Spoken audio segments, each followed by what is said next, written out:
Hi guys, welcome back to the channel. Midget season is now over. It's time to start talking sprint car racing again. And I believe we are at the end of the crazy, silly season that was the 2024-2025 quote-unquote off season. And I figured I would do a recap video of all of the different things that happened between drivers and teams and all that crazy stuff that happened this year. And maybe you forgot some of these moves that happened, and just give you a brief reminder before the season kicks off here in just about 2 weeks or so for the World of Outlaws. So the very first silly season move that happened that kicked everything off was on August 8th during the Knoxville Nationals when Cole Macedo announced that he was going to be going full-time with the World of Outlaws next year for 2C Racing and Todd Carlisle. And so Cole Macedo really kicked things off. And just after the Knoxville Nationals is when we got our next big move, which was on August 13th when Chase Randall announced that he was departing the TKS Motorsports number 2 KS after they had a really strong run, made the Knoxville Nationals a couple of times. And Chase Randall, that was a big shocker to a lot of people. Then it would take about a month later before we would see another big silly season move happen. And it was right after the Tuscarora 50 weekend at Port Royal Speedway. Dylan Cisney, he would part ways with Scott Kalman and that number 5 car. They had been together for 2 or 3 years and had a lot of success at Port Royal and in the Pennsylvania area, but that would come to an end. The very next day, it was announced that Corey Eliason would be departing the Ridge and Sun Racing number 8 car after a full-time run with the High Limit Racing Series. At that point in time, there was about 10 or so races left in the high limit year, and so they didn't, part ways immediately. But at the end of the season was when their time together was going to be over with, and so Corey Eliason and Ridge and Sun Racing on September 17th, they would be done. About 2 weeks later, September 30th, Cale Thomas and Jay Kaiser, they split ways as well. It was an amicable split, as I was told. And Cale Thomas is still on the lookout for a new ride for 2025. The same goes for that 23 car. We do not know who is driving that car next year.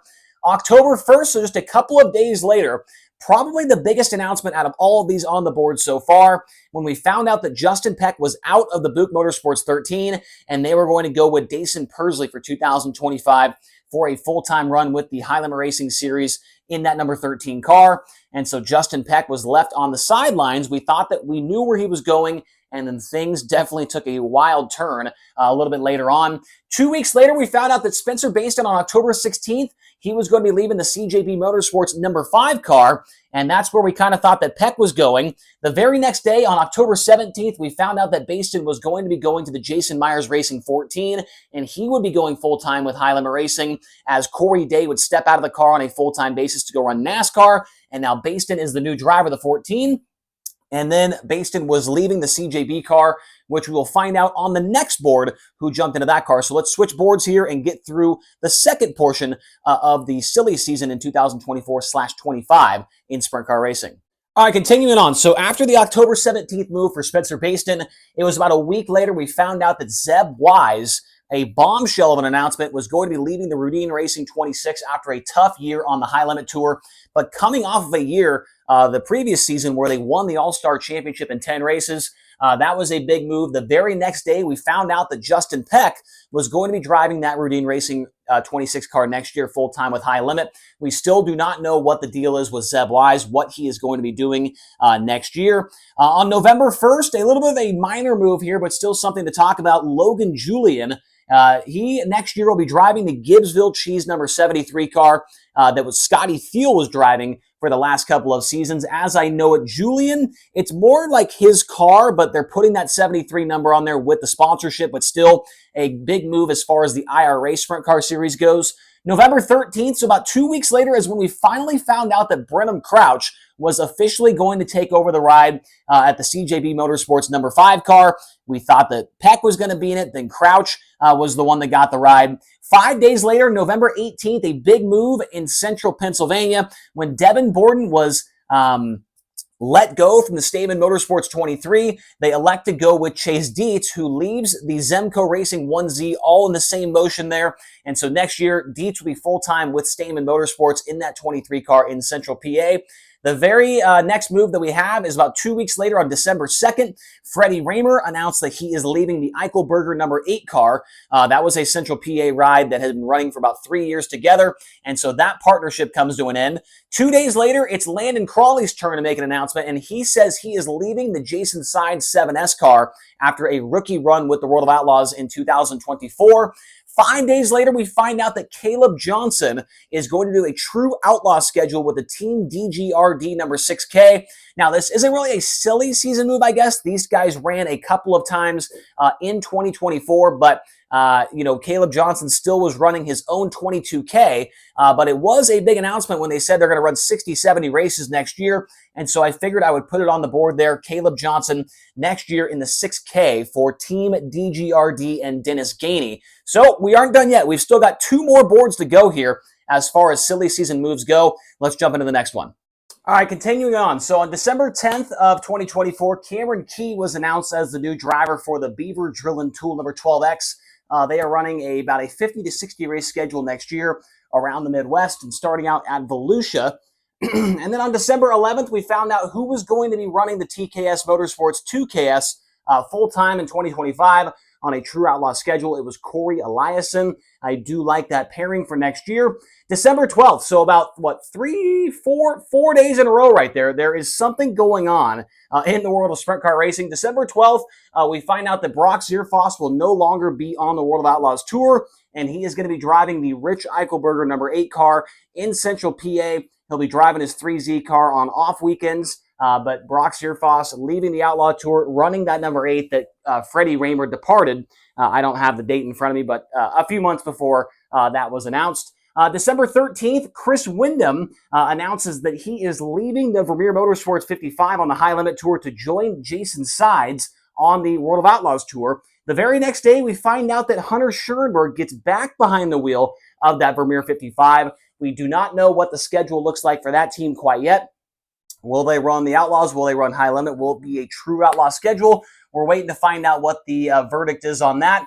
Also on December 14th, Landon Crawley lets everybody know that he will be driving the Michael Dutcher Motorsports 17 GP on a true outlaw schedule. They've got a lot of races planned for next year. The very same day, Parker Price Miller, he lets everybody know that he is not driving the 9P car next year with High Limit. He will be going for the Knoxville Raceway Points Championship with Guy Forbrook in his number 5. And then 3 days later on December 17th, it is announced that Preston Latimus will be taking over the Kyle Reinhardt owned number 91 car.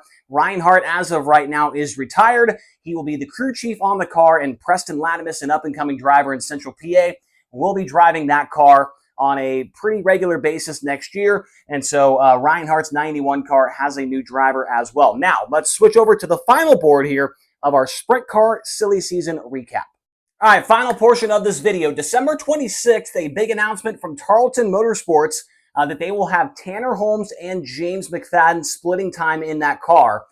In 2025, Tanner Holmes will run the first portion of the year. McFadden will run the second portion of the year. We do not know still what's going on with the Roth Motorsports 83 that McFadden ran last year, but at this point in time, we can all assume that that thing probably will not see much action next year. The very next day, Hank Davis announces that he will be the new driver of the Shannon Wheatley number 45 that Landon Brooks was piloting. We still do not know the fate of Landon Brooks, but after an incredible Chili Bowl run, I would not be surprised to see him announce something here soon with some team or another, because that was unbelievable. Put himself on the map there. The very next day, December 28th, another big shock in Central PA as Logan Wagner departs the Kreitz Racing number 69K in favor of Ryan Smith. So a big change there. We do not know what the fate is for Logan Wagner as well, to go along with Landon Brooks, to go along with a couple of other drivers that we've talked about here in these videos as well. December 30th, Devin Borden announces that he will go full-time with Grove Racing and the number 45 car next year with the All-Star Circuit of Champions. Borden did run that car a couple of times last year, maybe 8 to 10 times, but he was full-time in the Stamen car. And so this will be the car that you see Borden running all of 2025 with the All-Star Circuit of Champions. January 3rd, we find out that Aiden Price, the young kid from North Carolina, he will drive the Mark Daly Racing 2MD full-time with the All-Star Circuit of Champions as well. And then on January 7th, Scott Boguski He is going to be driving the Brandon Giddings at number 78 car. Is it Brandon Giddings? Is that right?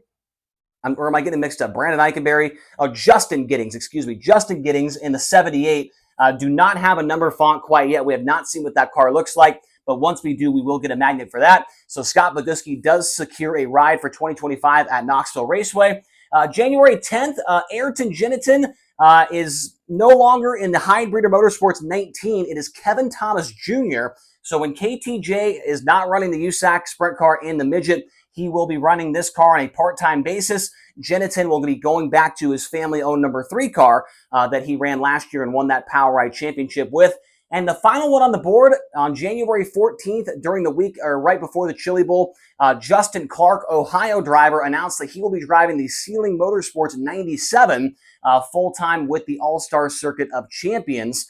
So that is another car going to the All-Stars. That car formerly driven by Greg Wilson, formerly driven by J.J. Hickle and a bunch of other guys as well. Now Justin Clark, he will get the the call to drive that car with the season or with the schedule of the All-Star Circuit of Champions next year. So that, I believe, is about as comprehensive of a list as you can get with the Sprint Car Silly season. It took 4 whiteboards to get it all up on the board here. So hopefully you guys enjoyed this video. Let me know what your favorite pairing was out of all of the different swaps and things we've seen. Tell us what your favorite thing is. In my opinion, my favorite move out of all of these things is Chase Dietz going to that 23 car with Stamen Motorsports. I think that one is going to be a whole lot of fun to watch. Also very interested to see what happens with McFadden in the 21 car. A lot of pairings to pay attention to next year. I also like Corey Eliason with TKS Motorsports. I think that could go very well as well. So let me know your thoughts down in the comment section below. Hopefully you guys enjoyed this video. We will be back here tomorrow to talk more sprint car action here on the Rodman Rundown. Thank you guys all so very much for your support, and we'll talk to you guys again soon.